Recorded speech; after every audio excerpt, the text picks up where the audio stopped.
샬롬 김윤규 목사입니다.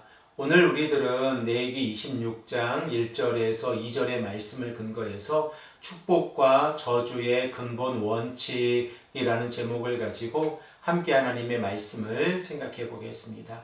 레위기 26장의 말씀은 순종하는 자들을 향한 축복의 내용과 불순종하는 자들을 향한 저주의 내용이 기록되어져 있는 일종의 모음집입니다.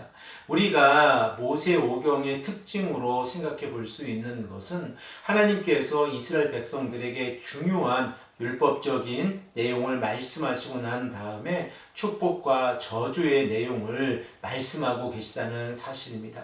그러므로 하나님께서는 모세를 통하여 7가지 절기와 안식년과 희년에 관하여 말씀하시고 난 다음에 이스라엘 백성들에게 축복과 저주의 말씀을 하시고 계시다는 사실을 우리가 깨닫게 되었습니다. 이러한 패턴은 신명기 28장에서도 동일하게 축복과 저주의 내용이 기록되어져 있고 출애굽기 23장 25절에서 33절의 말씀에도 동일하게 기록되어져 있습니다.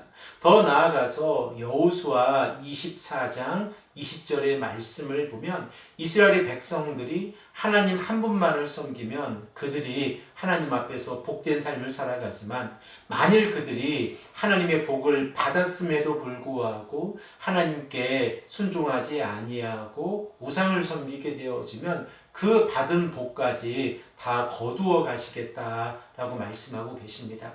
우리 이 시간에 여호수아 24장 20절의 말씀을 한 목소리로 읽겠습니다.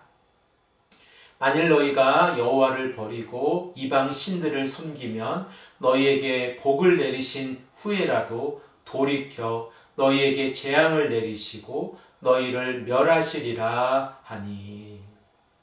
그러면 하나님께서 이스라엘 백성들에게 말씀하시는 순종의 삶, 곧 하나님 앞에서 축복을 받는 삶의 가장 핵심적인 원칙은 무엇입니까? 이 원칙은 오직 창조주 하나님 한 분만을 바라보는 삶입니다. 그러므로 만일 이스라엘의 백성들이 창조주 하나님 한 분만을 바라보지 아니하고 우상을 섬기게 되어지면 그들은 하나님 앞에서 심판을 받게 되어진다는 사실을 우리가 다시 한번 깨닫게 되었습니다. 이 시간에는 레위기 26장의 말씀을 짧게 정리해 보기를 원하는데 26장 1절에서 2절의 말씀은 축복과 저주의 근본 원칙에 관하여 말씀하고 계시고 3절에서 13절의 말씀에서는 축복에 관한 약속의 메시지가 기록되어져 있는데 비와 풍성한 수확의 약속, 그리고 평화의 약속, 그리고 하나님의 임재의 약속입니다. 그러나 만일 이스라엘의 백성들이 하나님의 말씀을 청종하지 아니하고 행하지 아니하면 그들은 하나님으로부터 저주를 받게 되어집니다. 그 내용을 우리가 생각해 보면 질병과 기근과 전쟁, 그리고 가뭄과 흉년을 이스라엘 백성들이 경험하게 되어질 것입니다. 더 나아가서 이스라엘 백성들은 들짐승들에게 잡혀 먹히게 될 것이고 연병과 기근 또한 전쟁에서 패배해서 포로로의 생활을 해야 한다는 사실을 우리가 생각해 볼 수 있습니다. 그러나 저주의 상황 가운데에서도 하나님께서는 회복의 메시지를 말씀하고 계시다는 사실 또한 우리가 주목해서 생각해 보아야 합니다. 그러면 하나님께서 이스라엘 백성들에게 말씀하시는 축복의 조건은 무엇입니까? 그 조건은 하나님의 규례와 계명을 준행하는 삶입니다.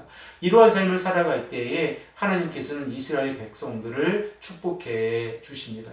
그러나 만일 이스라엘 백성들이 하나님의 말씀을 청종하지 아니하고 말씀에 순종하지 아니하면 그들은 하나님께서 내리시는 저주를 경험하게 될 것입니다.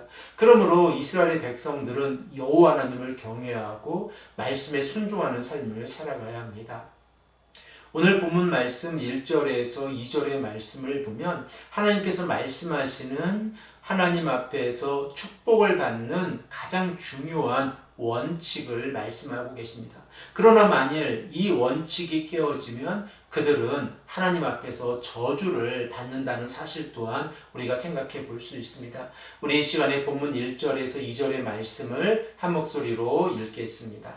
너희는 자기를 위하여 우상을 만들지 말지니 조각한 것이나 주상을 세우지 말며 너희 땅에 조각한 석상을 세우고 그에게 경배하지 말라. 나는 너희의 하나님 여호와니라.